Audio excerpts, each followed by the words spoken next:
I want to illustrate tonight those three themes: fairness, prosperity and participation, by talking about some of the things that the ministers here today have been doing over the course of the day. Because, of course, the ability to go out and about and meet local individuals and local organisations is actually one of the big benefits of holding these cabinets outside of Edinburgh, because we get to talk to people and see things and experience things that we wouldn't get to do if we spent all of our time in Edinburgh. And between me and the other ministers here today, we've undertaken 18 different visits and meetings across the area today. Earlier this afternoon, I had the opportunity to start the construction, formally kick off the construction for the new intensive psychiatric care unit, which is being built at Stratheden Hospital. That new unit is going to provide rooms and treatment facilities for people who need mental health care. It's part of a £2 billion investment we're making in the 3 years up to March next year in new hospitals and equipment in the NHS. It's also, I hope, a demonstration of our commitment to good quality mental health services in Scotland.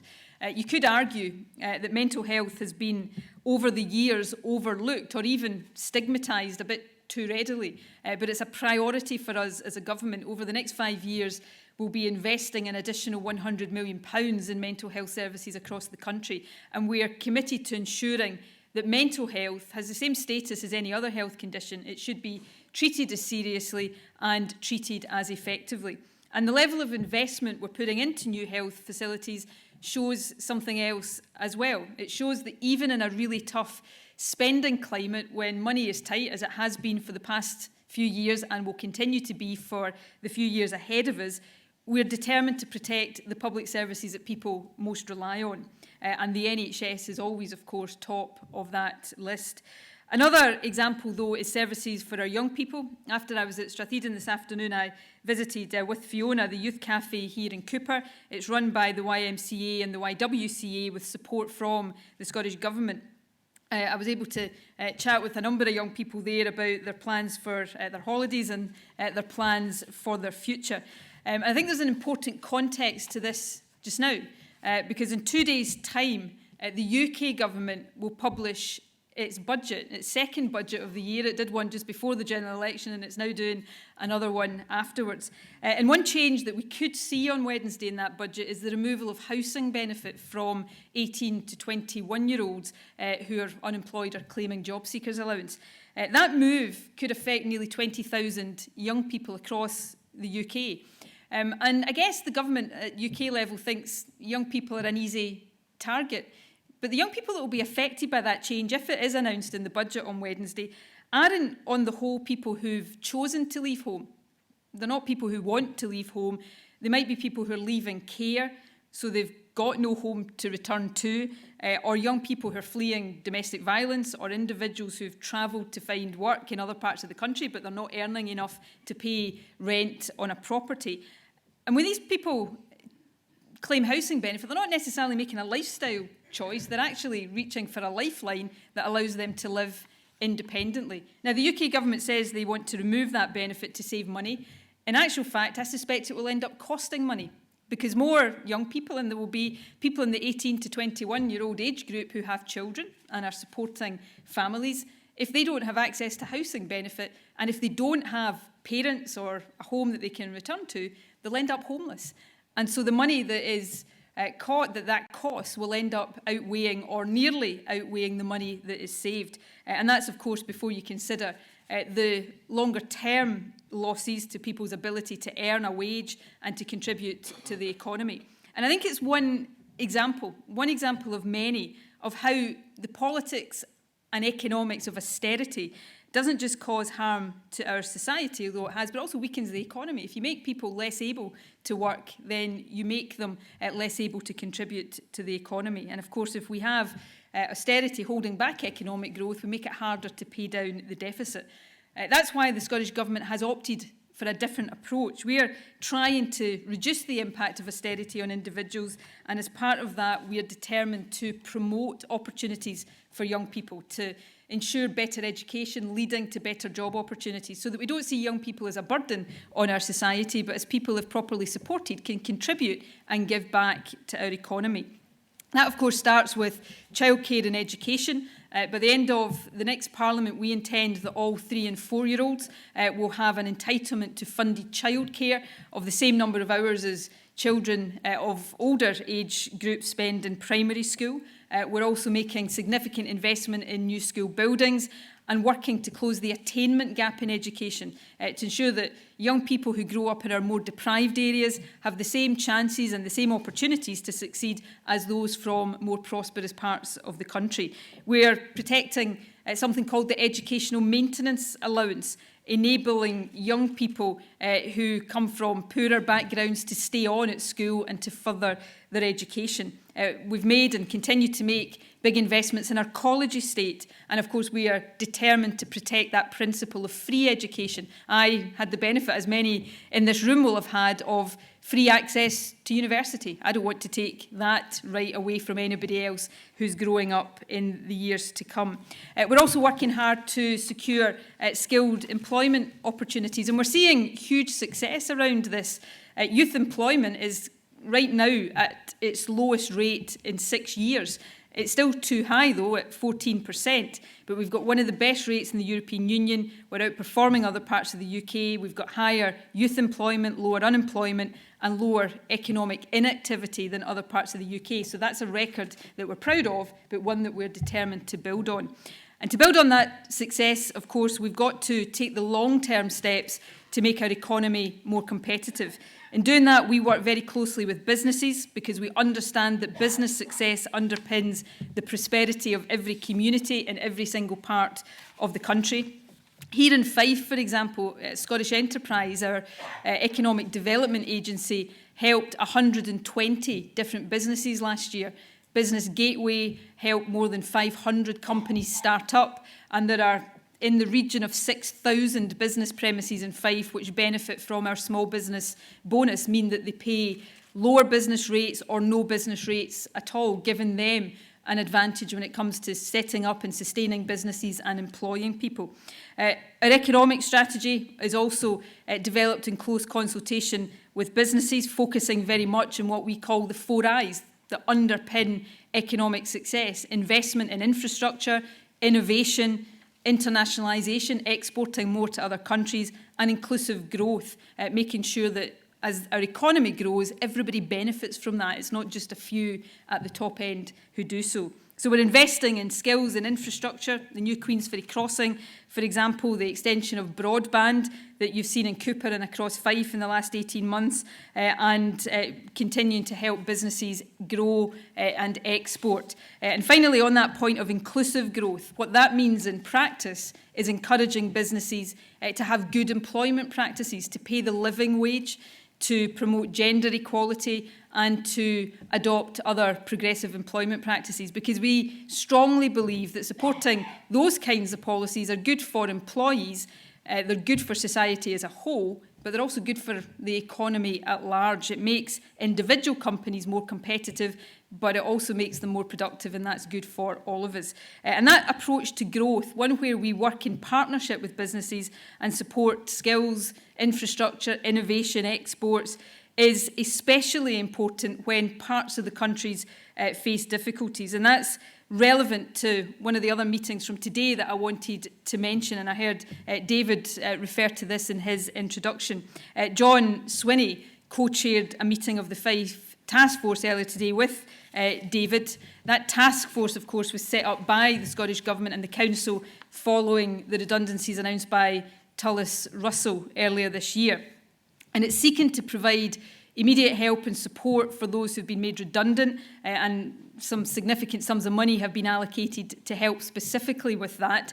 And the task force is also about promoting economic development here in Central Fife, and £2 million has been allocated to help companies in Fife seize opportunities to expand into new markets. Some of these companies are companies that previously would have been part of Tulloch Russell's supply chain. And we've also set aside more than £2 million for business infrastructure, looking, for example, at possible future uses of the Tulloch Russell site. And, you know, that's important because we know good infrastructure makes a difference to businesses looking to set up. And I think the Fife Task Force is a good example of some of these principles and policies that I've been talking about being put into practice, particularly when an area is hit by a sudden loss of jobs, such as came with Tulloch Russell.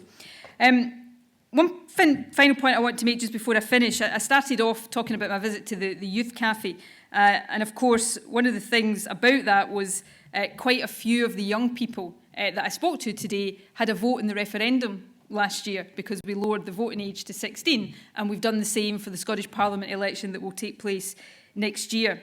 And that's relevant to that theme of participation I talked about. I've already talked about prosperity and fairness. The point I want to end on is participation. The experience of lowering the voting age in the referendum last year was fantastic because it made, as the referendum generally did, people think much more about politics and about how we're governed and about the big decisions that affect their lives. And it's very much that sentiment, that engagement that we now want to harness going forward. Taking that engagement that people, I think in the main, enjoyed during the referendum campaign and applying that to the decisions that affect our everyday lives. There's no reason at all why that sense of involvement that people had last year should only be for that big decision that we had to take then. We want that to become the way in which people involve themselves in decisions all the time. Now, we've taken some particular legislative steps to encourage greater engagement. A new law that recently passed called the Community Empowerment Bill is seeking to make it easier for people to do that. But we want that to run through our entire approach to government, which brings me back to exactly where I started, which is this event here tonight.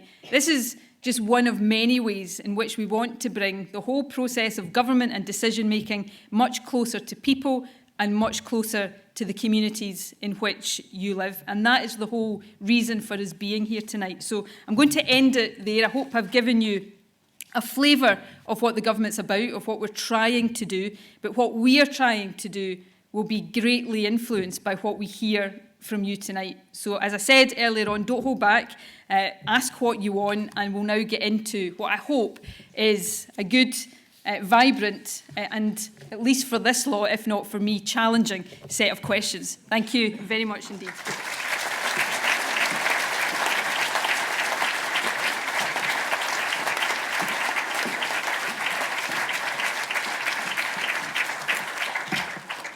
Thank you very much, First Minister. Before we move on to the questions, can I just introduce the rest of the Cabinet to the audience? I have Fiona Hislop, who is the Cabinet Secretary for Culture, Europe and External Affairs. Then we have John Swinney, who is the Deputy First Minister and also the Cabinet Secretary for Finance, Constitution and the Economy. Then we have the First Minister, whom we all know. Then we have Keith Brown, who is the Cabinet Secretary for Infrastructure, Investment and Cities, and Rosanna Cunningham, the Cabinet Secretary for Fair Work, Skills and Training. And in the back row, but no less important, we have Alistair Allen, the Minister for Learning, Science and Scotland's Languages, Maureen Watt, the Minister for Public Health, Michael Matheson, the Cabinet Secretary for Justice, and Marco Biaggi, the Minister for Local Government and Community Empowerment. So that's our line-up for this evening, ladies and gentlemen. Few practicalities. I'll take questions in batches of 3, if I think that makes it easier. There will be roving microphones, so if you put your hands up, wave at me, catch my eye, and I'll take batches of 3. I know there'll be lots of questions. First Minister's already said, if we don't get to all the questions, there's sheets on everybody's seat. Please, if we don't get your question, please write it in and we will make sure that we write to you with an answer. We are a very modern government. I know that there's questions coming in on Twitter as well. I think we have one of the biggest tweeters in our First Minister, so the answers will go out through Twitter as well. May I remind you to give us your name when you take the microphone and ask your question. Makes it easier for us to respond to you. So, without any further ado, I've got a question over there, so that's one. A question there, and way up at the back in the green top. Thank you. Your name, sir? Good evening. I'm Councillor Tim Brett. I'm a North East Fife councillor. I'd like to express concern about access to hospital services for residents of North East Fife. As many of the audience will know, our local hospital in many cases is Ninewells Hospital in Dundee, which was built and opened in the 70s to provide services not just to Tayside but also to residents of North East Fife. Over the last few months, I've been approached by a number of people who wanted to access particularly specialist services at Ninewells, but were told that they couldn't do so. And they were told that they had to go to the service in Fife. Unfortunately, that service was down in Dunfermline, so for these patients who suffered from chronic pain, they were being asked to travel over 60 miles down to the other end of Fife. I obviously have taken the matter up with both of the health boards, and I'm pleased to say that in, I think, the first two cases, NHS Tayside have changed their minds, particularly when the patients are already being treated at Ninewells for other conditions. But what concerns me is the principle that I've always understood, that patients and their GPs were the ones who could refer wherever they felt that was in the best interest of the patient. And I'm a little bit concerned that we seem to be moving to a situation where the health board or bureaucrats will decide where people will go. So, and I do know that NHS Fife are keen to try and repatriate other services to Fife, but I'm anxious that Fifers should be able to go to Ninewells or wherever they think they can get the best treatment. Thank you. Thank you. Can we go to our second question? Thank you. Hello, I'm Karen Brown. I have 3 children. I have a daughter at high school, a son at a special school, and a daughter in a primary school. I am seeing the effects that the budget cuts by Fife Council are making on education. I see that the services in education are being cut back further and further, and this is starting to affect children. And I want to know what's going to be done about that, and if the government are going to help by giving more money to the councils for education purposes, or if a more sensible solution would be to allow councils to put up the council tax to fund education and fund their services as they see fit. Thank you, Karen. And then I think up at the back.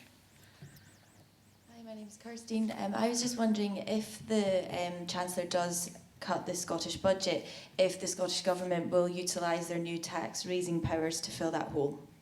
Okay. Thank you. A good range of questions.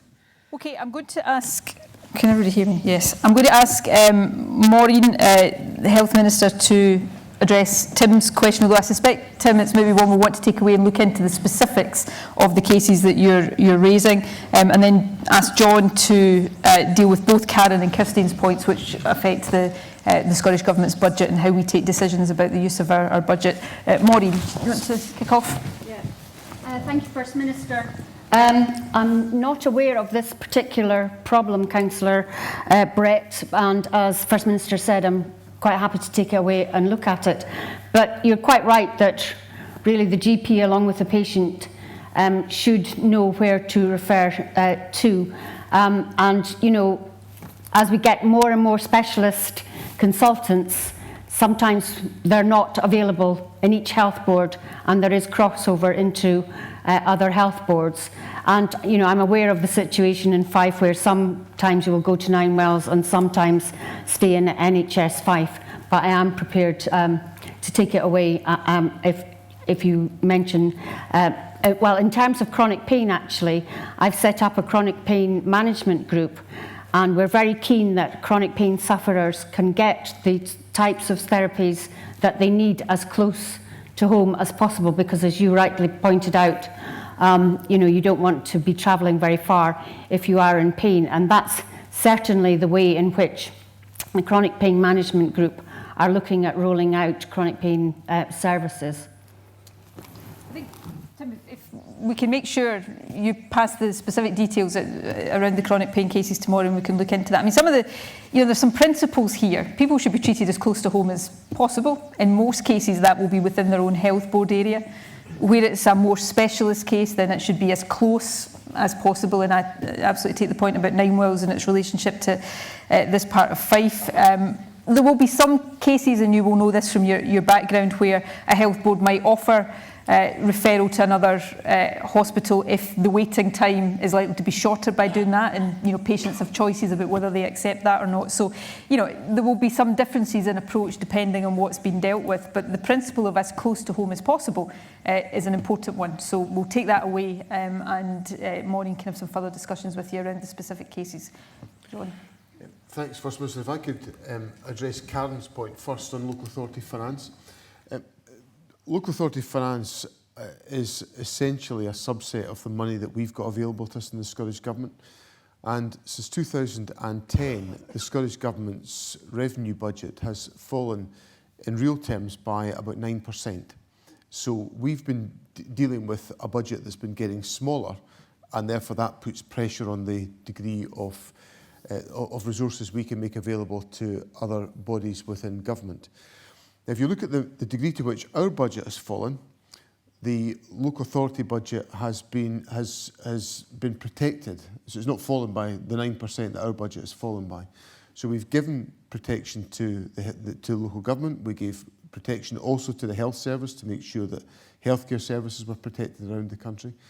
But I do appreciate that puts financial strain onto individual local authorities. And we've tried throughout our term in office to give as much priority as we can to protecting and supporting local authority funding because of the vital services that are provided into all localities. Now, you mentioned about the council tax. And we took, when we came to office in 2007, the council tax had basically gone up by about 100% since it had been introduced. And we felt the council tax, well, for many people, the council tax had become literally their largest outgoing on a monthly basis. And something had to be done to temper the increases in the council tax. So we had a commitment to freeze the council tax, but as part of that agreement, we made the money available to local authorities as if they had increased the council tax by 3%. And some years inflation has been above 3%, some years it's been below 3%, but on the whole, local authorities have had more money out of that arrangement than if inflation had actually been applied to the council tax itself. So we've taken that decision to essentially support local authority services with as good a budget settlement as we can, but also to recognise the fact that householders were finding it really difficult to pay the council tax.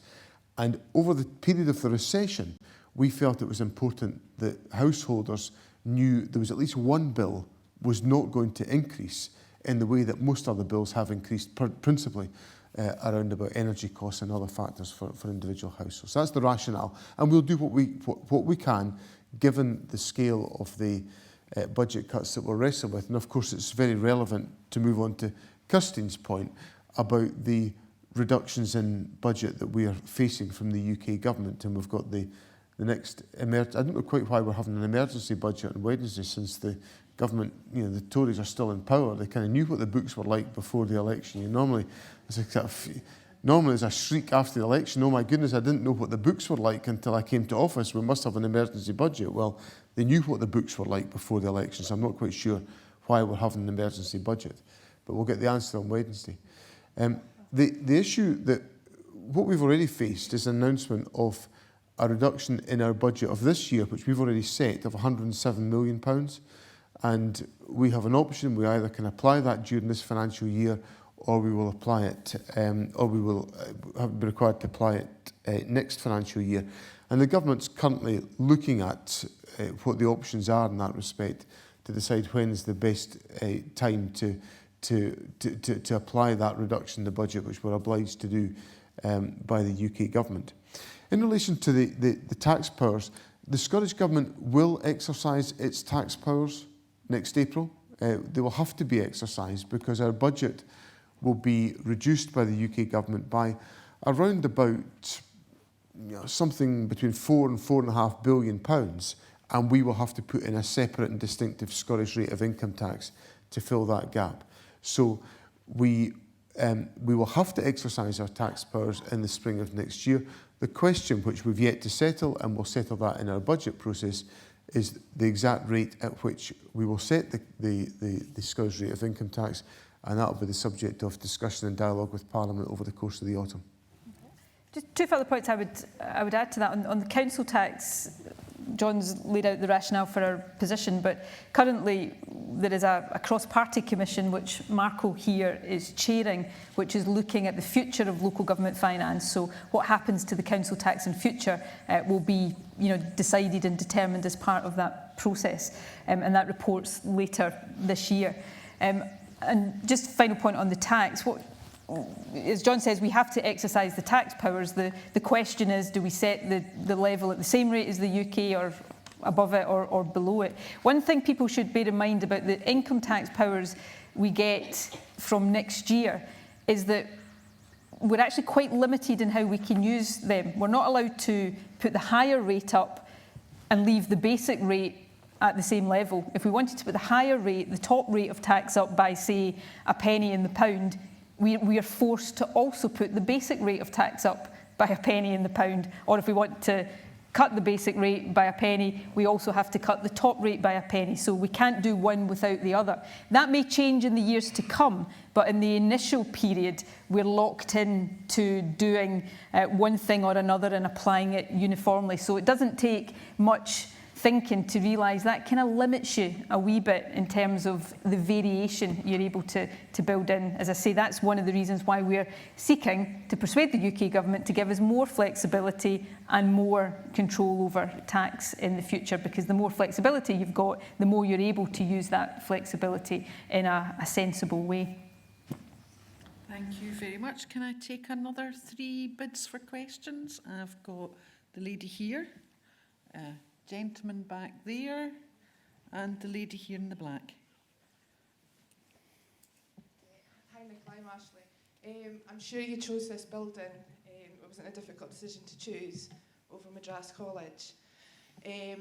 What I want to know is what you can do to halt the group that's fighting against the new build for Madras College. The building is an embarrassment, it's dangerous, and it's not fair on our pupils' education to suffer the way they're suffering. We could have started building in March, and we don't know when that's going to happen now, so just want to know what you can do about it. Thank you. Gentleman up at the back. Sorry, in the blue shirt. Douglas, Abercrombie and Cupar. We in Fife have the misfortune of having 7 rotting nuclear submarines lying in Rosyth Dockyard. Just around the corner in Dalgety Bay, there have been, over the last number of years, reports of the radioactivity discovered on the beach, which has been put down to the disposal of aircraft parts after the Second World War, when the radioactive dials, which contain some radioactive material for illumination, have caused this contamination. I don't quite believe that, but I would like to know what your government can do to put pressure on the Westminster government to do something about this. Thank you. Okay. And finally, lady here in black. Black and white. So, Chris Muirhead, I'm an unwaged carer. I'm also an unpaid writer, activist and campaigner who might be known to some of the folks here. I wanted to say it was good to see you, Nicola, up at Strathaden looking at the plans for the new build IPCU, because I've been campaigning for the human rights of patients at Strathaden for the last 3 years, since my son unfortunately was badly treated within the old IPCU and had to raise a complaint with the Ombudsman. It took me 2.5 years, and I managed to get my complaint upheld against NHS Fife, but I had to do it all myself. It was quite a battle and a campaign. I'm now a pensioner on a basic state pension, and I've lost my carer's allowance, but I'm still a carer for 2 sons who have mental disorder diagnosis. So I suppose, I've been to carers' parliaments, and I suppose my question would be, what are you going to do for unwaged carers like myself? And I suppose those of us who don't even get carers allowance and we're having to look after people who have been disabled by the system. And I know the other question I wanted to ask was about palliative esteem, and you have mentioned that about bringing mental health up to the level of physical health treatment. But it just seems the 100 million won't really go that far because we've lost ground on the mental health funding anyway. And the other thing would be local health boards, what they do with the money that they have, whether they can manage it appropriately. So it's a biggish question. Carers, how are you going to help carers? Are you going to sort of do something for us rather than just talk about it? And are you going to give us enough money and see that the health boards use the money wisely? Okay, is that? Okay. Thank you. Thank you. Right, I'm going to ask Alistair to deal with Madras College. The issue about Dalgety Bay, which is a very important issue, the Minister who has been dealing with the MOD and the UK Government on that is Richard Lochhead, our Environment Minister, who's unable to be here tonight. But I'm going to ask Keith to say a word about that and the nuclear Rosyth issue as well. But we can come back to you with some more detailed information on the state of Richard's discussions in writing on that. And then I'll say a word about mental health before I ask Maureen to take on the question about carers. So, Alistair. Thank you, First Minister. Ashley, you make an important point about the crucial role that school building plays in the education of children in the sense of inspiring a school community for the future. You won't be surprised to know I can't really comment on a parents group or a community group in Madras or elsewhere. It does come down to local authorities to choose the schools that they want support from the government for school rebuilding projects. And to some degree, the priorities they set are for those local authorities. But what the Scottish Government can certainly do is help those local authorities. We've helped a lot of local authorities and a lot of school communities. 526 school buildings have either been replaced or significantly rebuilt and refurbished and completed since this government came to power. And the number of children and young people who are being educated in school buildings that are classed as either poor or bad has more than halved. Now, those, as far as I'm concerned, are very significant achievements. It doesn't take away from, obviously, the frustration that you're expressing about your own situation. But as you say, or as you won't be surprised to hear me say, rather, I can't really speak for a community group or try to offer an opinion about them. I totally understand your frustration here, okay, and I think we all do. And I appreciate that often the frustration you feel about the situation is added to the frustration of hearing government ministers say, we can't comment on this.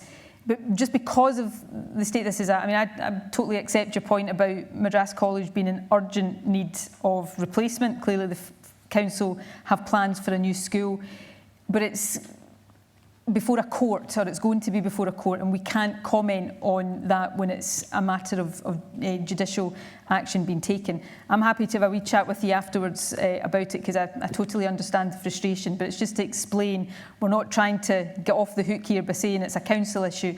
Because it's been taken to judicial review, we're very restricted in what we can say. So I hope you can, even if you don't like that, can understand that. And I'm happy to have a word with you at the end if you want to express your frustration to me more forcibly. Okay. Keith, do you want to say a word about Dalgety Bay and Rosyth? Yeah, I think Mr Abercrombie raises a very good point, and it is worth bearing in mind, of course, that Scotland is asked to take all the live nuclear submarines that the UK has in its waters, and also, as you said, the rotting hulks of nuclear weapons. And it seems to me that if we are being asked to do this, and of course it's our view we shouldn't be asked to do that, we don't see the moral or the morality or the purpose of nuclear weapons as being legitimate, but if we are being asked to do this, the very least that we should expect from the UK government, if there's a mess that seems to be related to that activity over many years, the very least we've got the right to expect is to have that cleaned up as soon as it's discovered.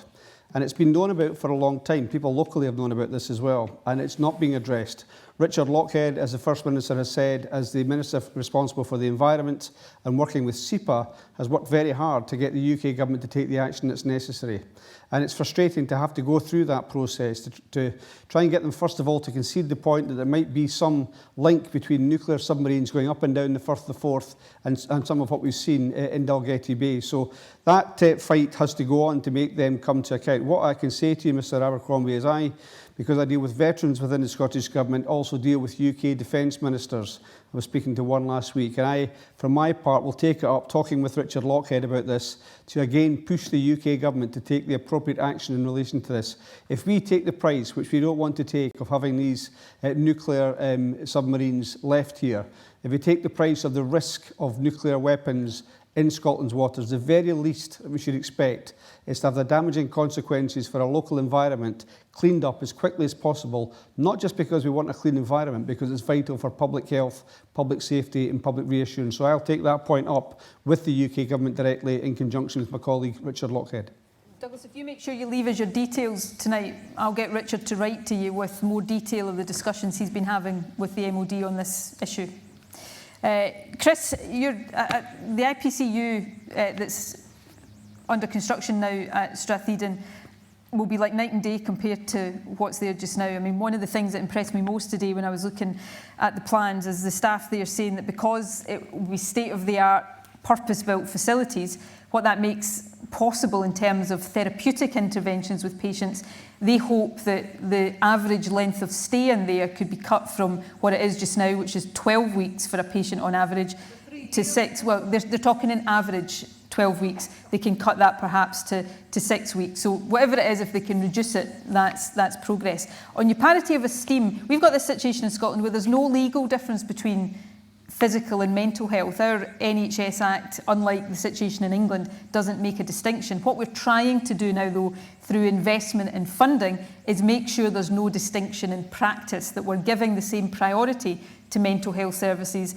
as is given to physical health services. Now, that will take time. There is a requirement for investment, and the 100 million I spoke about is additional investment. It's not the totality of our investment, it's what we are investing in addition to what we currently invest. So there's a real determination on our part to improve things. And I'm going to let Maureen respond to your question.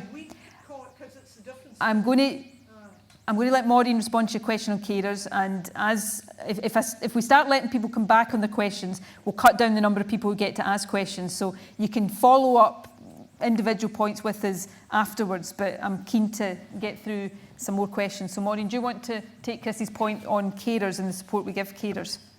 Yeah, and I'd just like to recognise the tireless work you do, Chris, on behalf of carers and on the issue of mental health. You copy me into all your emails, and I'm in the loop of all the people like yourself who campaign on this issue, and well done to you, and well done to you for sitting through the mental health bill the other week in Parliament when it was passed, which hopefully, I hope you'll agree, will strengthen the position of people with mental health problems and the requirements for monitoring, advocacy, provision and so on. But in terms of carers, obviously in terms of carers allowances, that's still held by the UK government.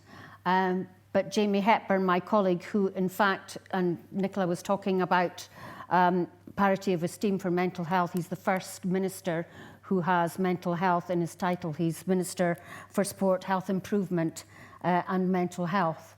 And he's taking through the Carers Bill, which has started its passage through Parliament. This afternoon, I visited some carers at Rufflett's, and here the carers group in Fife seems very active and is involving all sorts of businesses in terms of making sure that there is respite for carers, and a number of the hotels in Fife now are involved in respitality. So there's a lot going on, but the Carers Bill will hopefully take that further. Thank you. Can I take another 3 questions? Shall I go to the lady in white there, right at the very end of a row, and we get anyone near that? There's a hand just gone up there, second in here. Thank you. Hola, buenas noches. My name is Maricruz Garcia.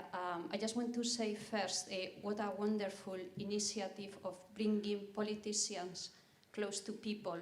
I really wish that within this country and also in other European countries and across the world, they do the same, is bringing politicians to the community. Thank you very much for that.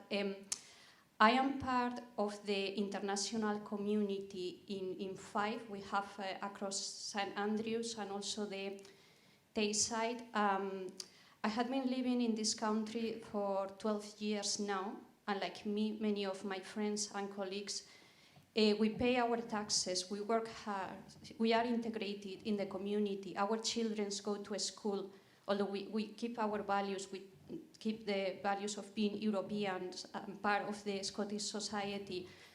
David Cameron, in his wisdom, has decided that we don't have a say, we don't have a vote in the referendum regarding the European membership.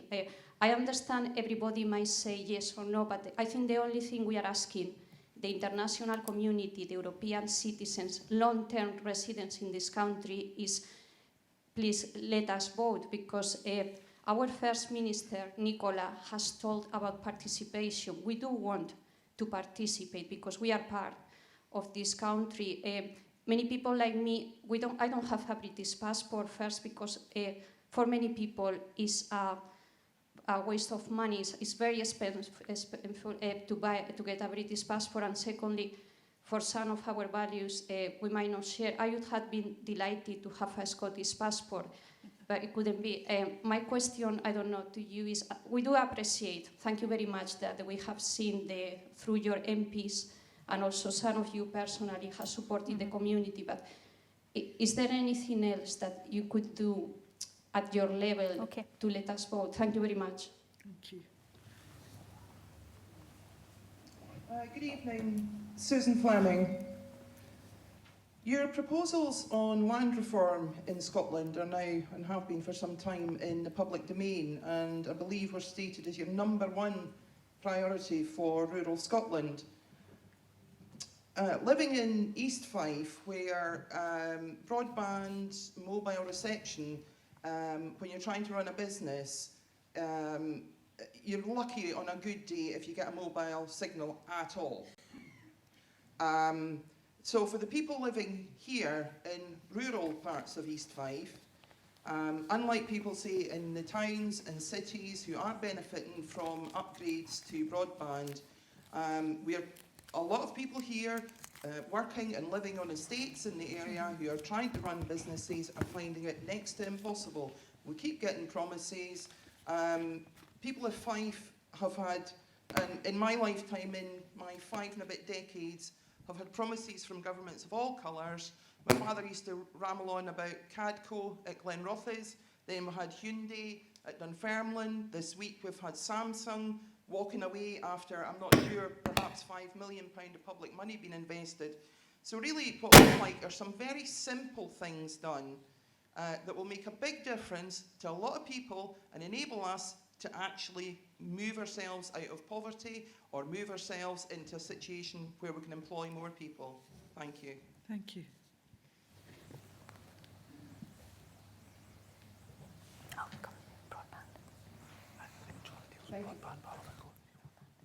Thank you very much. My name is Gina Logan. Tonight I've listened quite a lot to people talking about community empowerment and listening to people. What does this mean for the people of Cupar? If I can give you an example, the council officials, and can I stress the word officials, in Glenrothes have decided that Cupar needs 1,400 new houses. The majority of people in Cupar do not want this development. We do realise we need houses in Cupar. It's not NIMBYism. We want houses in Cupar, but we've identified plenty of sites apart from this huge development that they're wanting to put in Cupar. We'd also like to see further development in some of the smaller communities in North East Fife, which would be more sustainable. Thank you. Thank you. Okay, thanks very much. Marie, your question I'm going to ask Fiona, who deals with European matters, to answer that. The question of whether European nationals living in Scotland should get to vote in the upcoming referendum. I'll then ask John to respond to Susan's very important point about broadband. You cannot underestimate at all the critical importance of broadband and digital technology for people these days. And then I'll ask Keith to respond to Jean's point about local provision of housing. Fiona, do you want to kick off? Maria, in terms of should EU nationals be able to vote in the referendum on Europe, our position is absolutely yes, they should. You've made the case yourself about the contribution that you make and others make to the life of Fife and the life of Scotland. You pay your taxes, you're part of our community. And of course, you will have been able to vote at the referendum last year and indeed in the elections that we have in the Scottish Parliament. David Cameron could choose to allow EU nationals, 70,000 of EU nationals live in Scotland, and they could choose to allow you to vote, but he's chosen not to allow that. And there's something very basic about you've made a choice to come here to contribute. Your future is very much about that freedom of movement to be able to come here, as indeed many British people do going elsewhere in Europe. And I think it's a very important thing about respect for people. There's probably not a family or person in this room that doesn't have relatives that at some point have travelled elsewhere. Usually from Scotland, it might be to Australia, to Canada, or to the United States or other countries. And we expect them as migrants to have a welcome and be treated in a proper fashion. And it's very important in a value system that we should treat people who come and choose to stay in our country in the same way as we expect our family, when they've travelled, to be treated elsewhere. And democracy is a very basic thing. And the future of Scotland and our place in Europe is at stake at this. And I wouldn't take anything for granted. We need to reshape the type of Europe we want to have, but we do that with everybody in this country. Now, in terms of what we can do, MPs down in Westminster have been trying to put amendments down to get the bill that's currently going through Parliament changed. That hasn't had little effect just now. But I think collectively, not just the international community, but the Scots here should be making sure that the Westminster government hear what we're saying collectively, that you have a stake in this country, you have a future in this country, and you should be able to vote on the future of this country. Okay.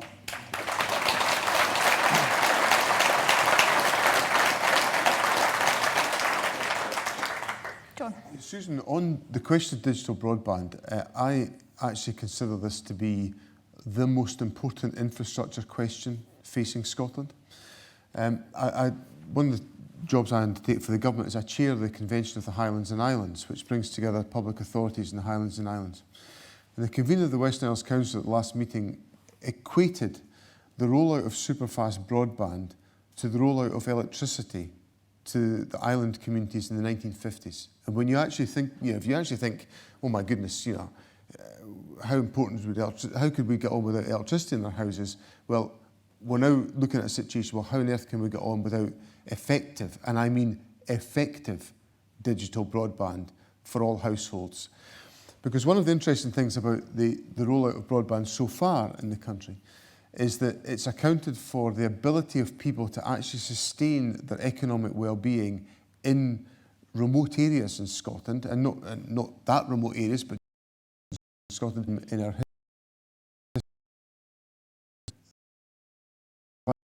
5%.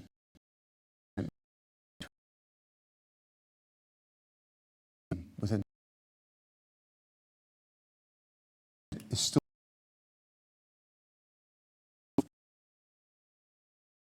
5% will be people in North-East Fife constituencies, a number of %.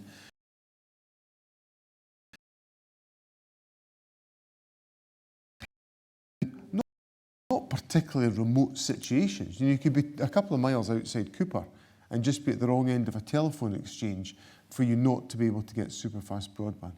So we're now focusing on how do we close that last 5% of a gap that is available. So the rollout programme is going to plan. It's on course to deliver 95% rollout by 2016. But the next bit will be the most difficult, which is the 5% to close that final gap and to make sure that we can deliver a credible service to people in all localities. And we're currently looking at the most effective way to do that, because we're now getting down to the really difficult bits where it will be isolated solutions that satisfy the needs of one particular household, or maybe a small grouping of households, maybe between half a dozen and a dozen households in localities. But we're now down to that level of scrutiny and control to make sure that we can put in place an answer. Now, what's interesting about the rollout of broadband in Cupar is that actually the rollout of broadband, superfast broadband in Cupar, has been more substantially participated in than in most other parts of the country. So there's clearly an appetite in this area to take up broadband services, and we have to make sure that's responded to. So we've got a bit of joint work to do with the private sector to make this happen, but I want to assure you of the importance that we attach to that, because we see it as a crucial social and economic enabler within Scotland, and nobody should be left unable to access that service. I think the third question was about large-scale housing development, the Cupar North development, around 1,400 houses, which I think also includes commercial development as well, and a relief road. So a substantial development. And it's certainly true, I'm sure the councillors here would agree, that as a local councillor, these kind of developments are rarely uncontroversial. They're strongly held points of view, often on both sides. Now, the First Minister said earlier on, we're anxious not to avoid providing answers, but there are two very good reasons why it's difficult to do that in this case. First of all, because the application currently rests at council level, and that's the way our system works, at the council will take that decision. I do know, I think there's been 10 different consultation initiatives to have consultation on this issue going back, I think, to 2005. But it rests with the council, and the reason why I'm unable to give you a specific response is because if I do just now, if I say this is a fantastic development and it should go ahead, or if I say it's a terrible thing and it shouldn't happen, then if the application ends up coming to Scottish ministers, which is what happens if it's appealed, then we have to demonstrate that we've not taken a position on this so far. We have to demonstrate that we've been neutral. And so that, I know it's frustrating, because I'd like to be able to give you a straight answer. Not that I could, in all honesty, say exactly what I think the pros and cons of the development are. But the reason why we can't say this is because we have a process to go through which the council have taken it through. It may then come to Scottish ministers. Now, it wouldn't be me, it'd be another minister, Mark or Alec Neil would take that decision, but we're all collectively bound by the decision which Mark or Alec Neil would take, and we have to stand behind that decision. So, frustratingly, I'm not able to say to you, of course we would listen to your concerns, and of course the council need to do that as well, and I think they've had a number of consultation processes so far. You'd be a better judge of me as to how that's gone in terms of your own interest. But as things stand, because of the process that we have, which I think is the right one, so that you have a right of appeal if, say, the developers are unhappy with the outcome, they have a right of appeal to go to the Scottish ministers. We have to be seen to have been neutral up to that point, and it's at that point the Scottish ministers would have to take a decision on this. So I'll just encourage you to engage, to make sure that you make your points to the council. You've got councillors here tonight, you've got local MSPs, like Rod here as well. They will be listening to the points that you would want to make after we have this event, and they can also make those points to the council on your behalf as well. Okay, thank you. I can't believe, but that's nearly 8:15. So can I take the last 3 questions, please? Maybe take 2 more rounds. 2 more rounds, this round and another one. Okay, very generous First Minister. So, gentleman here in the blue tie has had his hand up a few times. Lady there with the red hair. And the young lady here. Thank you. So here first. Hi, my name's Kerry Williams, and my question is about community empowerment. I have to say, I sympathise and I'm on the side of Gina when it comes to the Cupar North thing, which is bad for Cupar. You talk about consultation. There's been consultation after consultation. It was turned down in the beginning by the community council, by the local councillors, by the area committee, and as an unprecedented outturn by something like 77% of the people in Cupar. Nonetheless, it got added into the then strategic plan. It's gone back into the Fife plan this time round. 10 years later, even though, you know, development in this area has been at a standstill because of it. We've had no, on the latest figures anyway, we've had no first-time buyer affordable housing built in Cupar, apart from a small initiative at the old Belbaxter site. Yeah. Now, I appreciate that you won't be able to comment, but my focus on this is not Cupar North as such, but it's the imbalance between a large developer. This is a developer-led project, without a doubt. It came from developers and it was adopted by Fife Council. We've had time after time Fife Council saying, oh yes, we're just about to have a planning application. It was meant to be in by the end of last year. It didn't come. And that's because the bit of the project that the developers do not want to do is the road, because there's no profit in it. They will have to pay for this road and not get their money back. Right. My question then is, how, as a government, are you going to empower communities so that they are listened to and are able to do something when something like this comes along, where the council, our own council, isn't protecting us from a bad scheme? Thank you. Thank you very much.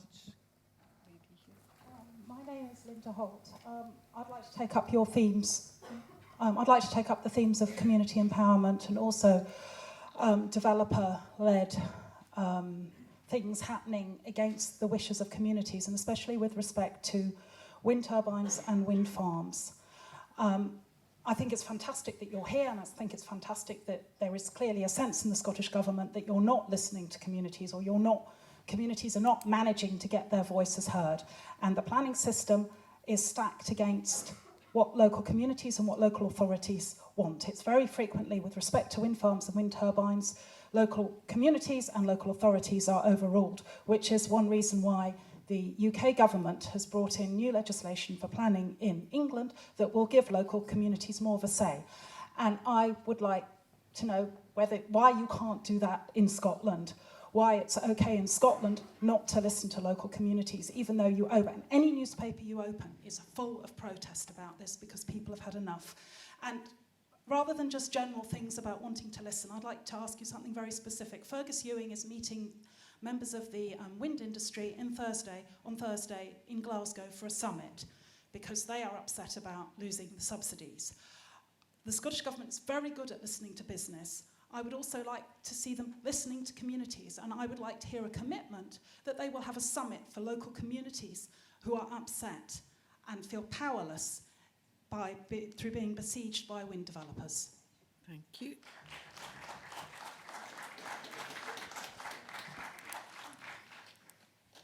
I'm Megan. I want to ask, do you think that you'll be lowering the voting age lower? Thank you, Megan.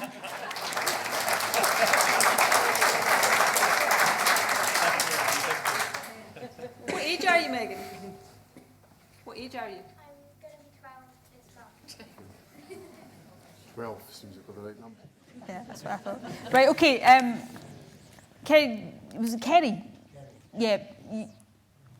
Given what Keith just said, we can't comment specifically on the development that's been raised here tonight, but I'm going to ask Marco to say a word or two about community empowerment in general, the legislation he's just steered through Parliament, and how we're trying, and it's work in progress, to make sure that there's a greater voice for communities in these decisions.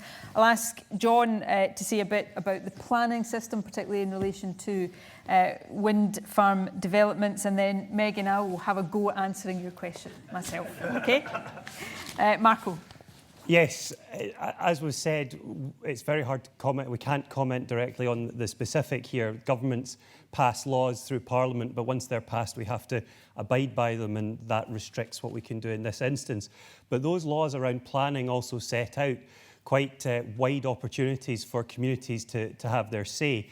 The pre-planning application process on large applications in particular. I think any MSP knows how controversial any large application can stand to be and how strong public feeling can be potentially on both sides. This is there to give people a chance to have their voice heard, and ultimately the people that will be taking the decision at the council level are elected by the people and can be held accountable for that. One of the issues you raised on that was about how the planning application had gone through various levels in councils. I think it's actually a good thing that in Fife you have the initial decisions being taken at the more local level, because Fife is such a large area, but ultimately there will be things that will move up to the Fife level, it will come up potentially to Scottish Government, so it's, as was said, not something we can comment on. But the aim of community empowerment, the bill that we put forward, was to give community groups, mobilised community groups, more voice, especially when they are putting forward suggestions for improvement. So you identified there issues, for example, around the supply of affordable housing for purchase. Now in Fife there's been about 100 homes funded through the Scottish Government's open market shared equity, about 200 or so received help through Help to Buy. But those are, that is a constructive approach that under the Community Empowerment Bill you can take to the council under the participation request mechanism to put that firmly on the agenda. And the Community Empowerment Bill includes opportunities, once fully enacted, for communities to take over land that is abandoned, neglected, detrimental to local environmental well-being. And one of the aims for that is to try and unlock the kind of sometimes town centre land that isn't being developed well enough and is being sat on by owners rather than being released for housing, and to ensure that that happens. It's part of the wider land reform agenda, and it's something that could be really helpful to unlock further housing in places like Cupar, while also the other measures in the bill give communities more voice through a whole range of decision making. On Linda's point, the first thing to say is that in the consideration of planning applications for wind farms, there is a very comprehensive amount of inquiry undertaken to look at all of the issues that will be associated with any wind farm development. And on the basis of that assessment, there is a test of that application made against the planning policies of the country, particularly through the Scottish planning policy. Now, we recently revised the Scottish planning policy to put in place a range of more stringent tests around the deployment of wind farms in particular parts of the country, and those decisions are now, those cases are now judged against those criteria that we've put in place. There's a whole range of different outcomes come to wind farm applications. Not every wind farm application gets the go-ahead. There are plenty, if we had developers in the room today, that they would be very willing to complain about decisions that Scottish ministers have taken to turn down various wind farm applications that will be that are judged not to be conducive and compatible with the planning policies of the country. So we make a judgment on a case-by-case basis, taking into account the comparison of the particular development with the existing planning policy, so that everybody knows, whether you're in a community or you are a developer, the tests by which any planning application has to be determined. And that does result in some wind farm applications getting the go-ahead, but it also results in wind farm applications being turned down into the bargain. I think the issue we face with developers just now and the developer climate is a very different one from the planning policy issue. We've actually found ourselves in a situation where the Conservative government that's been elected in the election just in May has actually gone further than the manifesto commitment that they said they would undertake. They said that they would change new subsidies. And what they've actually done is changed existing subsidies that were in place, and a regime which developers believed was going to have about 12 months further to run than is actually being allowed to run. So what we've got is a very difficult situation where potential economic benefit and economic footprint in Scotland is going to be curtailed because of a decision which looks to me to be a pretty arbitrary decision that's been taken in excess of what the Conservatives fought the last election to try to deliver. And we shouldn't forget the significance of, and I know that some people can't stand the sight of wind farms and other people are perfectly happy with wind farms, but what wind farms contribute to is reducing the carbon footprint of the country. And whichever way we look at this, whatever way we tackle this, we have to reduce our carbon footprint as a society, and wind energy, renewable energy, contributes to that process. But what I can assure you about is that we take our decisions looking on a case-by-case basis and testing that against very stringent criteria within planning policy within Scotland. And in terms of your specific question, the government will meet with and discuss with both sides of any issue. I'm delighted to hear you say you think we listen to business. I'm sure if there were businesses in the room, they would say we didn't listen to businesses enough. That's in the nature of how people think they're listened to by government. But we take great care to listen to both sides of any issue. So if you want to leave your details this evening, I'll make sure Fergus Ewing contacts you and would be happy to hear your particular perspectives on these things, just as he will hear the perspectives of business and developers at the event you talk about later this week. Megan, I reckon about 12 might be the right age to start to vote. It's a very, very good question. We've lowered the voting age to 16. That happened in the referendum last year, and for Scottish Parliament elections now in future, the voting age will be 16. Now, we've taken that decision because at age 16, young people can take on some of the other responsibilities of becoming adults. So a 16, not that I'm recommending this incidentally, but a 16-year-old can choose to get married, they can have children, they can do other things that are associated with becoming an adult. So we judge that is the right time at which a young person should also be able to vote. If you're expected to take on the responsibilities of being an adult, then you should also have the right to vote and determine the government of the country. So I can't promise you that we're going to lower it any further. I think 16 is probably the appropriate age to settle at. But what I would say is, if at the age of 12 you can, as expertly as you just did, stand up in a crowded room and ask the question, then I reckon by the time you're about 25, maybe 30, you'll be sitting here as First Minister. So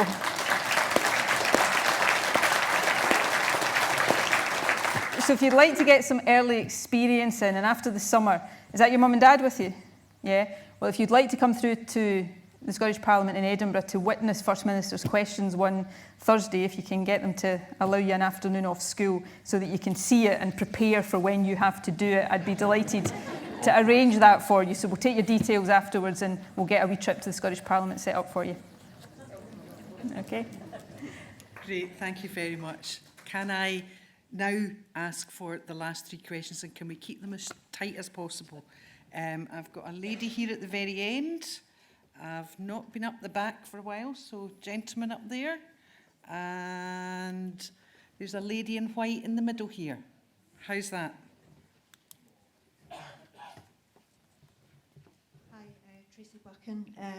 Ashley mentioned earlier on about Madras College, and I know you can't say anything in specifics, but I'm wondering about the Scottish Government, and is there anything you can do to tighten up the judicial review process? Quite often it's used to hold back projects, cost people extra money for perfectly legal situations just because they're disliked. Okay. I've forgotten where I went next, sorry. Very back. Very back. My name is Ed Cook, and I would like to ask you a question on security.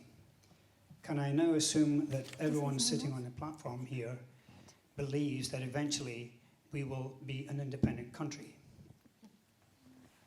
Or do I take any negatives? With the person, any negative people on the platform, would you please stand up and identify yourself?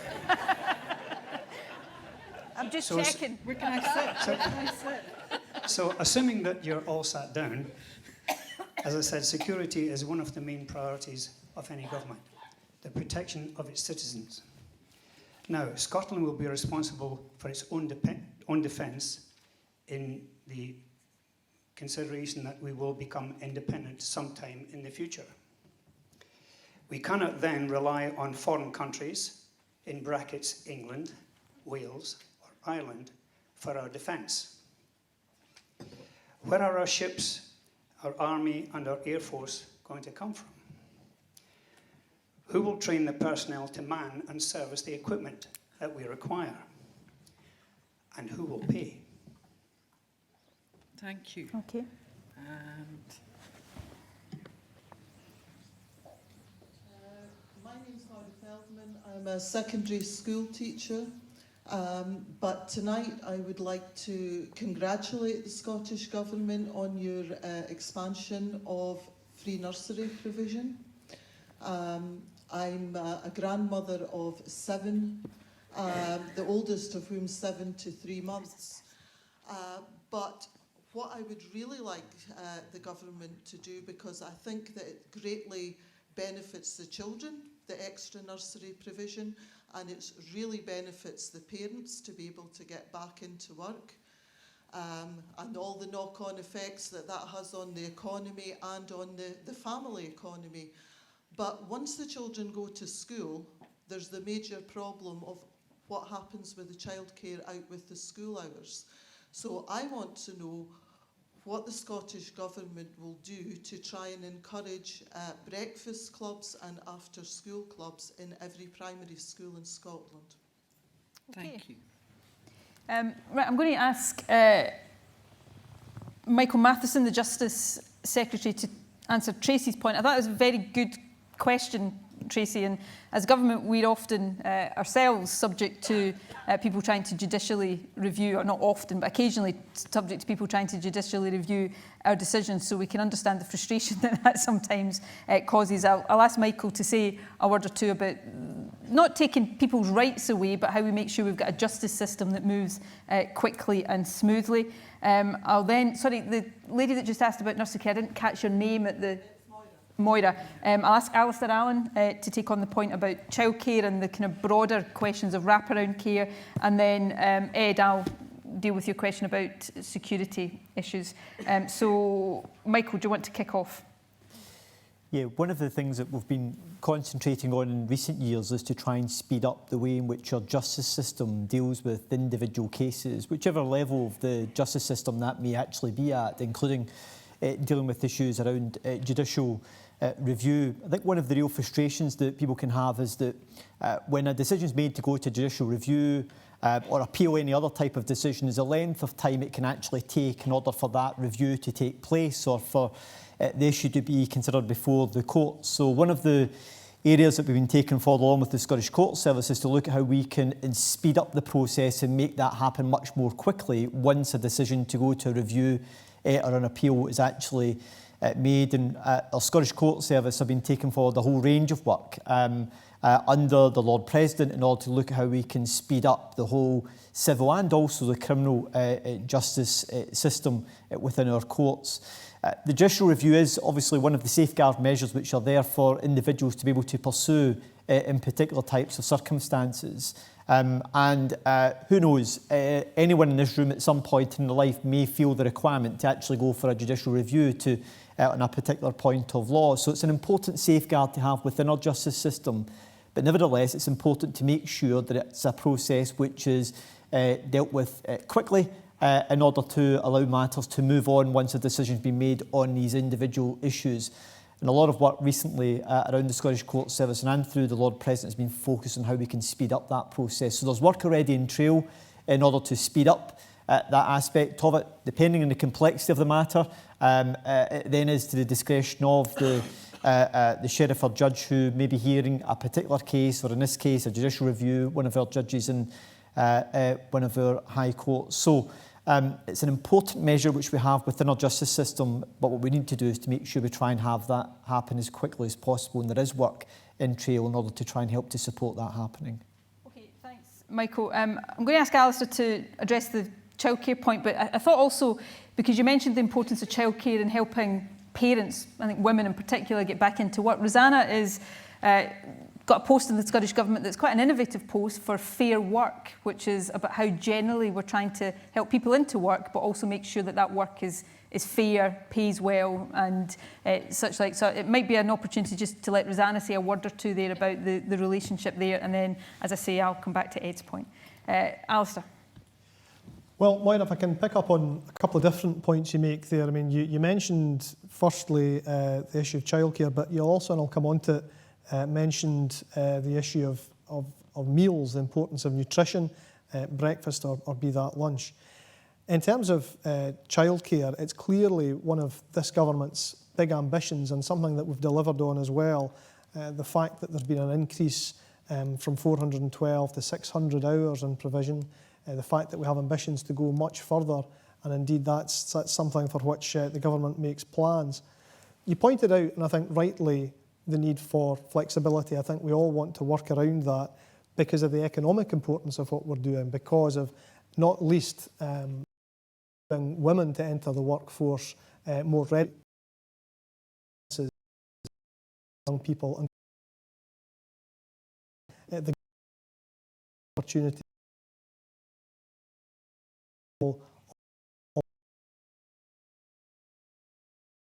by the time that they get to school in many cases. On the point about nutrition, it's certainly open to local authorities to run, open to schools to run breakfast clubs, and indeed many do. But I think one other important thing that's worth mentioning to do with that is the big change that this government has made when it comes to the provision of free school meals for primary 1s to 3s.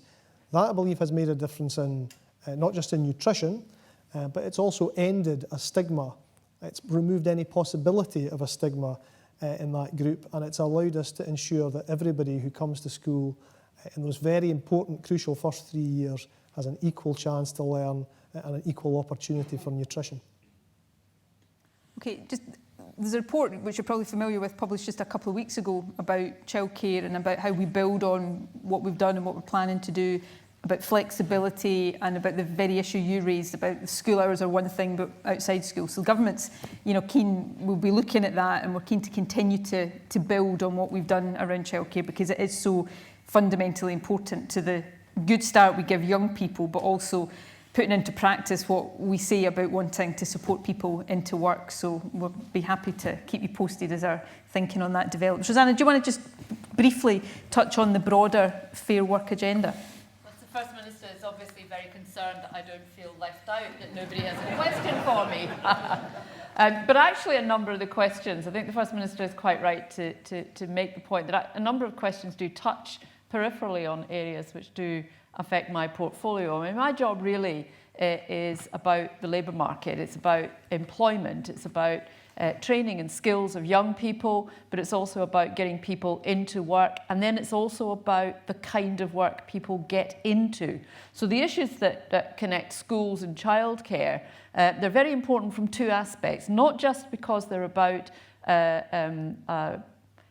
releasing parents to be working if they need to be, but it's also about preparing young people to be open to all the potential opportunities that are available to them when they get older, so that they make the right decisions at the right time for them when they're going on into, I say,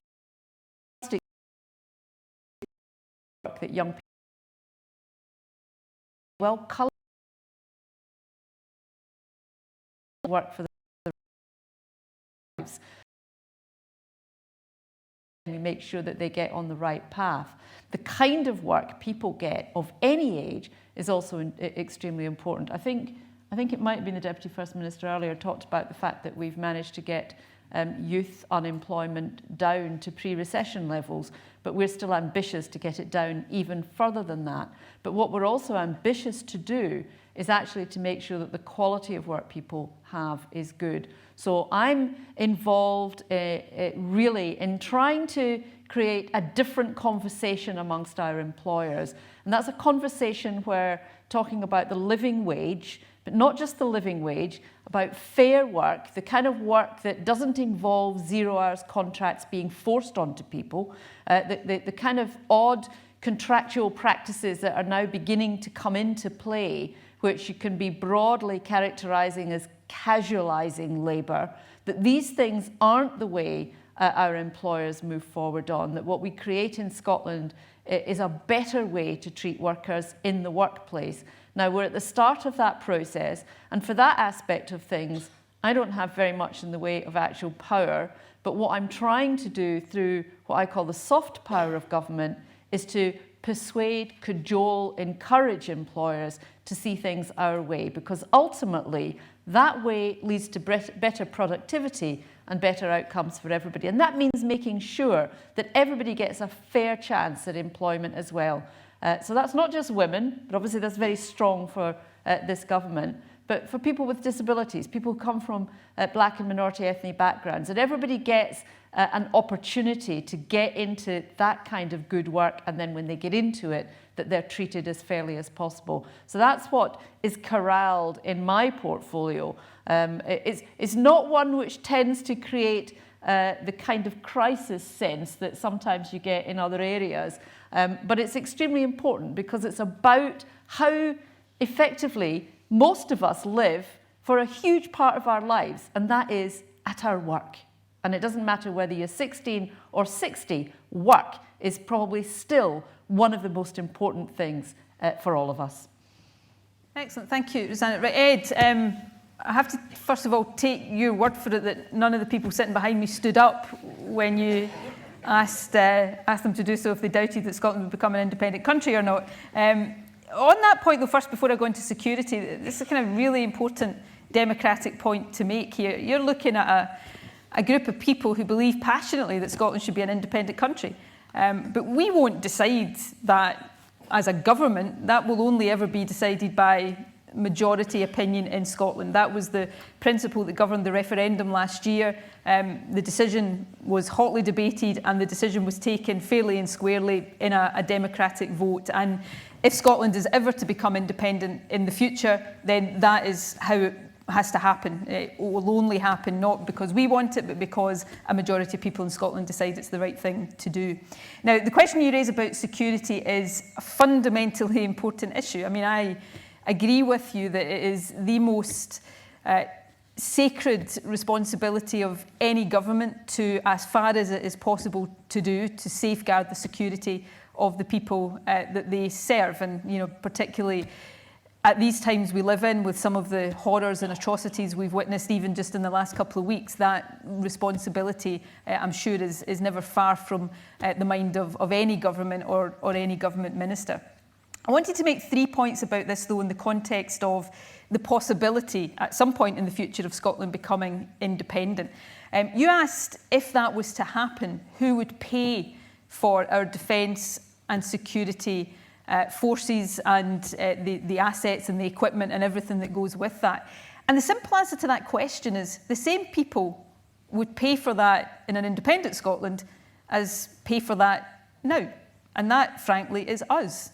Because the defence and security services that we get as being part of the United Kingdom, we don't get them for free.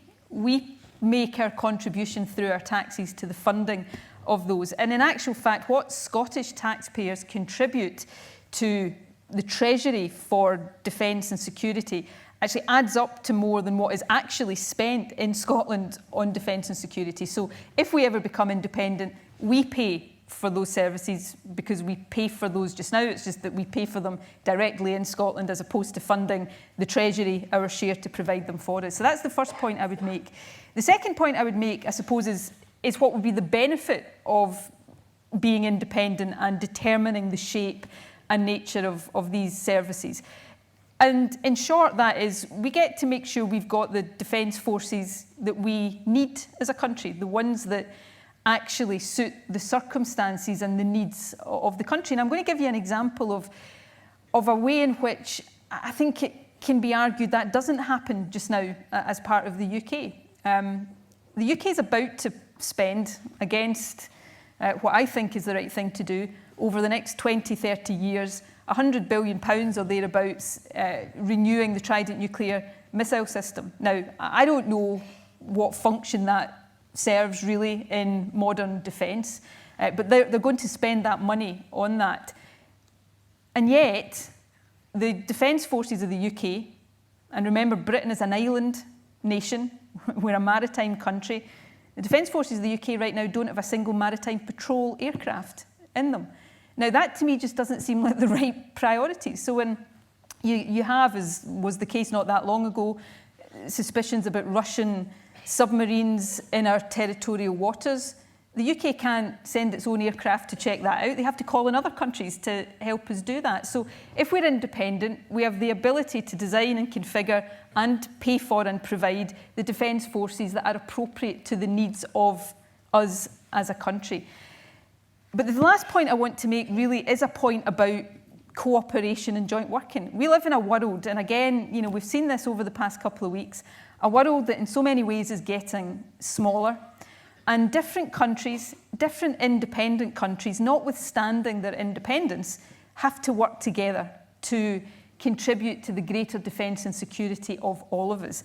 And that would be the case if Scotland was independent. You know, we, notwithstanding being an independent country, we're always going to share an island with England and Wales. So our need to work very closely for the collective security of all of us is always going to be there. And, you know, in the wake of the Tunisian atrocity, notwithstanding that security issues and intelligence and counter-terrorism are matters reserved to the Westminster Parliament, we've been very closely involved in the discussions since that atrocity in Tunisia so that we can play our part in responding and be hooked into the discussions at UK level. If Scotland was an independent country, that would continue to be the case. And all countries the world over increasingly have to work together to make sure that we are cooperating to provide maximum defence. So, you know, Scotland, if we become independent in the future, and I go back to where I started, that's a decision for the people of Scotland, it always will be. But we just become like other countries. We have the ability to use our resources to fund the defence and security services that meet our needs, and we are a constructive friend and ally of our partners across the rest of the UK and further afield to do everything we can to make sure that the people in Scotland, the UK and everywhere else are as secure as we possibly can be in the dangerous and sometimes unsettling world that we live in.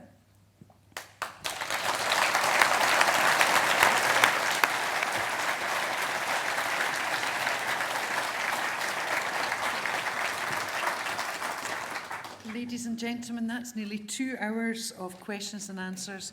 I hope you've enjoyed it and got as much from it as I have and as I know the Cabinet have. I think the First Minister has finished us off on a totally inclusive note tonight about Scotland's place as Scotland, but its place in the world.